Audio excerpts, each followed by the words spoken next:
누가복음 6장 이 말씀 서두에는 예수님과 제자들이 이 안식일에 밀밭 사이로 지나가다가 이삭을 잘라 먹는 사건과, 그리고 예수님께서 안식일에 이 손 마른 사람을 고치시는 이 일로 인해서 두 가지 이 논쟁이 기록되어져 있습니다.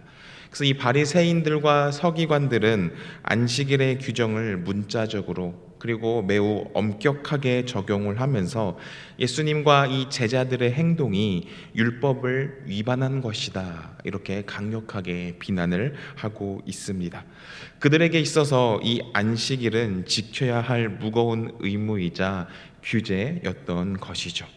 그런데 예수님은 이렇게 규제하는 바리새인들과 서기관들을 향해서 다윗이 사울을 피해 도망할 때 그 굶주림 속에서 이 성전의 진설병을 먹었던 그 사건을 언급하면서 오히려 이 안식일의 주인은 인자다, 이렇게 말씀을 하고 계십니다.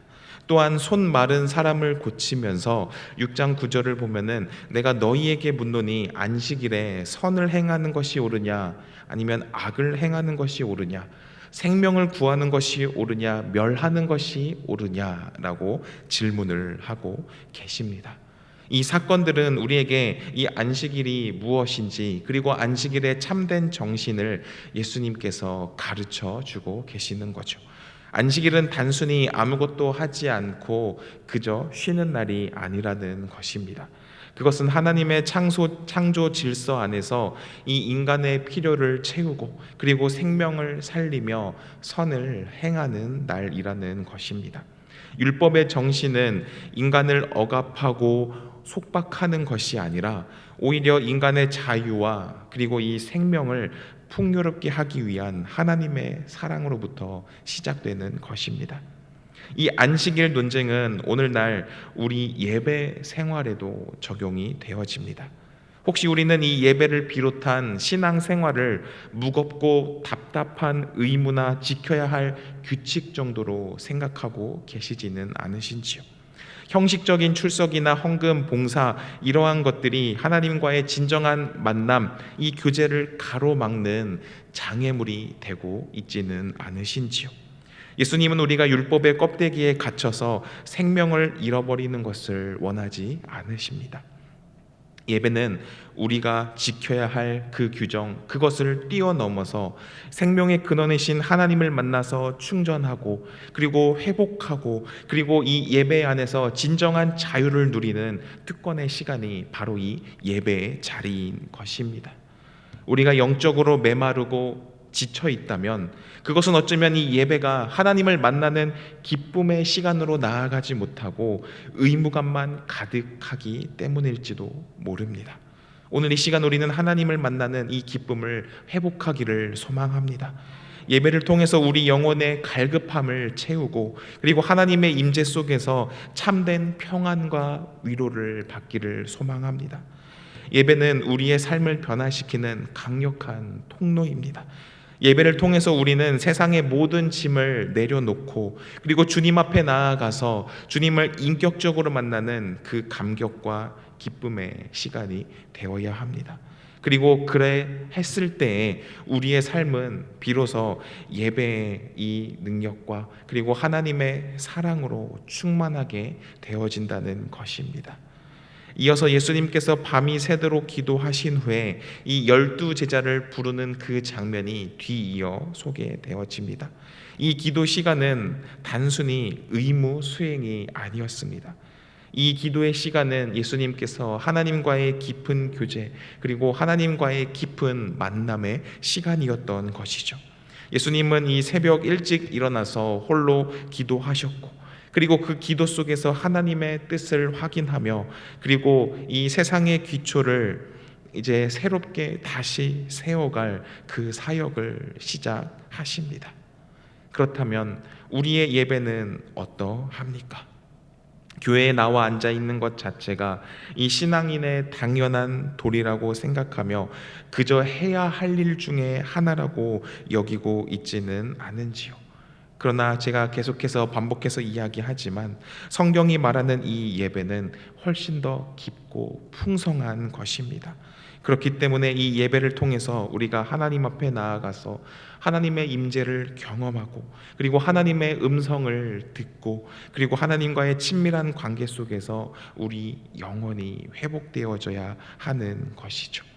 이스라엘 백성들은 이 안식일을 지키는 것에 굉장히 철저했습니다. 하지만 예수님은 오히려 이 안식일의 참된 의미를 가르쳐 주고 계십니다. 마태복음 12장에서도 이 예수님은 안식일에 밀 이삭을 잘라먹는 제자들을 비난하는 바리새인들에게 이 안식일의 주인은 인자다라고 마태복음에도 기록이 되어져 있죠. 이 안식일은 율법적으로 강제하거나 의무가 아니라 인간을 위한 생명을 살리고 선을 행하는 하나님의 은혜의 날인 것입니다. 예배도 마찬가지인 것입니다. 예배는 하나님께 우리의 삶을 드리는 행위이고, 동시에 하나님으로부터 영적 양식을 공급받는 시간입니다. 그렇기 때문에 우리는 이 예배를 통해 매 그 드려지는 예배를 통해서 하나님을 만나고, 또한 그 하나님께서 주시는 기쁨으로 우리 안에 가득 채워져야 가야 한다는 것이죠. 그리고 그렇게 살아갔을 때 우리의 삶은 비로소 예배의 능력으로 충만하게 될 것입니다. 그리고 이어서 누가복음 6장 17절 그 이하의 말씀은 예수님께서 병든 자들을 고치시고 그리고 귀신 들린 자들을 내쫓으시는 장면이 나옵니다.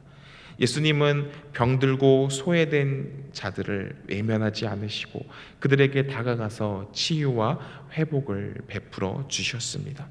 예수님의 이러한 사역은 또한 우리가 교회 안에서 있는 이 봉사의 본질을 보여주는 것 같습니다. 봉사는 단순히 고된 노동이나 희생이 아니라 하나님의 사랑을 흘려보내는 통로이자 우리 자신이 축복을 경험하는 통로라는 것입니다. 그런데 많은 사람들이 이 봉사는 어렵고 힘든 짐처럼 생각합니다. 자신의 시간과 물질, 에너지를 들여야 하는 부담스러운 일이라고 느끼게 됩니다.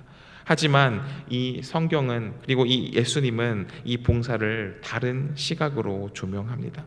봉사는 우리가 가진 것을 나누는 그 행위를 넘어서서 하나님의 은혜와 능력이 우리를 통해 흘러가는 시간인 것입니다. 우리가 타인을 섬길 때 우리는 예수 그리스도의 손과 발이 되어서 예수님의 사랑을 실천하는 것이고, 그리고 그 과정에서 하나님의 일하심을 목격하게 되는 것입니다. 그래서 누가복음 6장 38절은 우리가 주는 만큼 하나님께서 우리에게 또한 채워 주실 것이라는 그 말씀이 기록되어져 있는 것입니다. 그리고 이 말씀은 단순히 물질적인 축복만을 의미하지 않고 봉사를 통해서 우리는 영적인 풍요로움과 그리고 기쁨과 감사 그리고 평안과 만족을 얻게 되는 것입니다.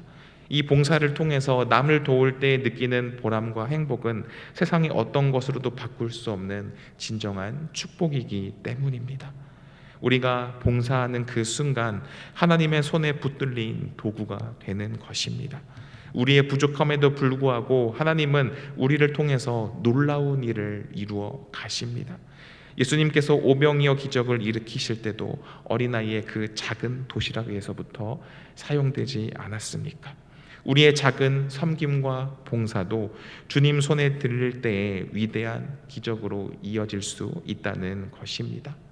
그렇기 때문에 우리는 정말 이 가장 강력한 도구인 이 봉사를 통해서 하나님을 경험하고 또한 축복의 통로로 쓰임받는 그런 여러분들 되기를 소망합니다. 예수님께서는 밤이 새도록 기도하신 후에 또한 12제자를 택하십니다. 그리고 이 제자들의 이 선택하신 그 부분을 바라보면 굉장히 놀라운 일이 아니다라고 이야기할 수 있는데요. 어부의 출신 베드로와 안드레, 그리고 야고보와 요한, 그리고 세리와 마태, 그리고 열심당원 시몬과 그리고 배신자 가룟 유다까지, 이들은 굉장히 서로 다른 배경, 다른 성격들, 그리고 심지어는 굉장히 다른 이념을 갖고 있는 그런 사람들이었습니다. 세상의 기준으로만 바라본다면 이들이 어떻게 한 팀이 될 수 있을까라는 의문이 들게 되죠. 그런데도 예수님은 이런 사람들을 부르시고 그리고 이 제자들을 통해서 인류 역사를 변화시키는 위대한 사역을 시작하셨습니다.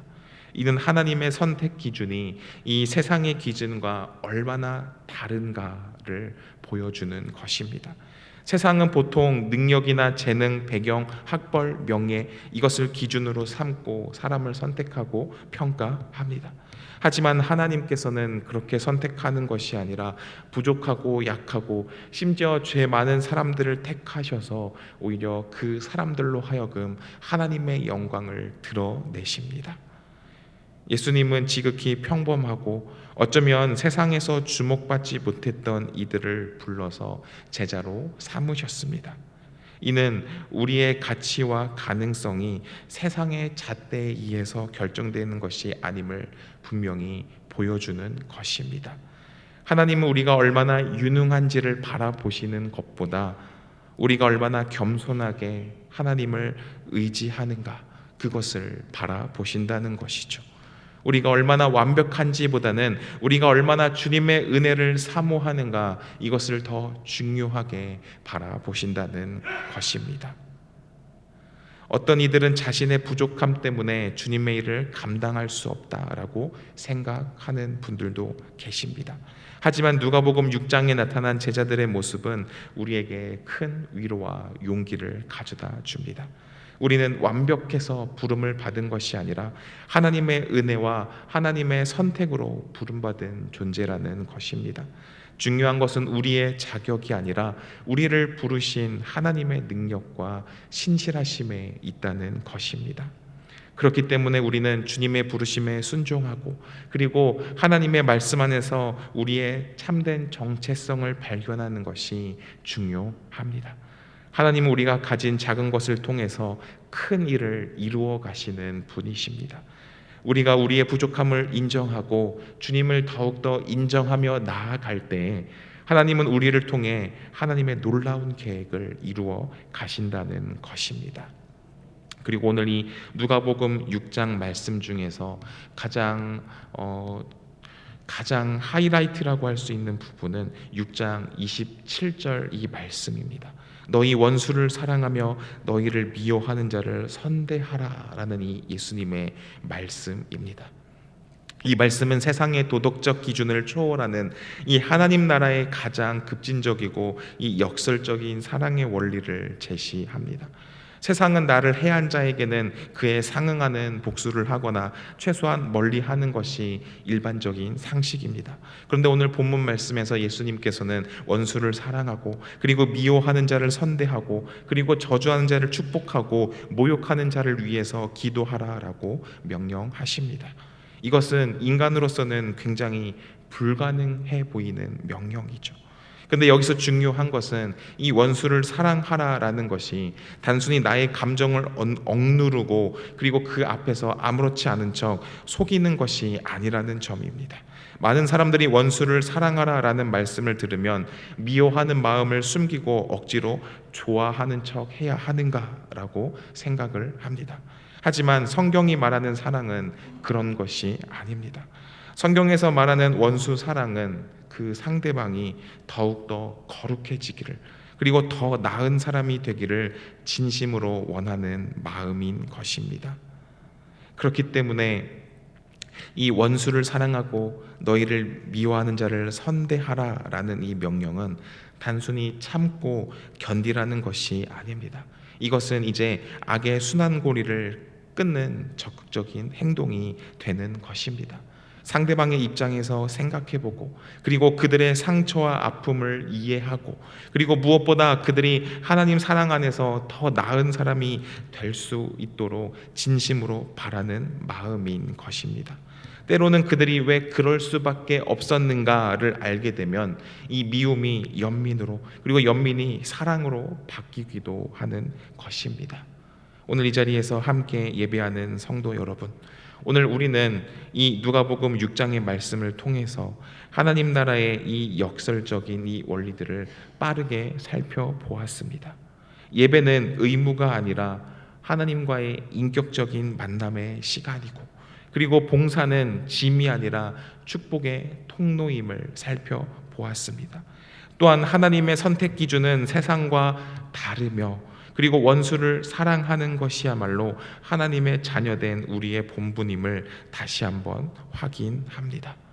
이 말씀은 우리에게 편안하고 쉬운 길을 제시하지 않습니다. 오히려 우리에게 익숙한 세상의 가치관과 정면으로 부딪히고, 그리고 우리에게 더 높고 깊은 차원의 삶을 요구합니다.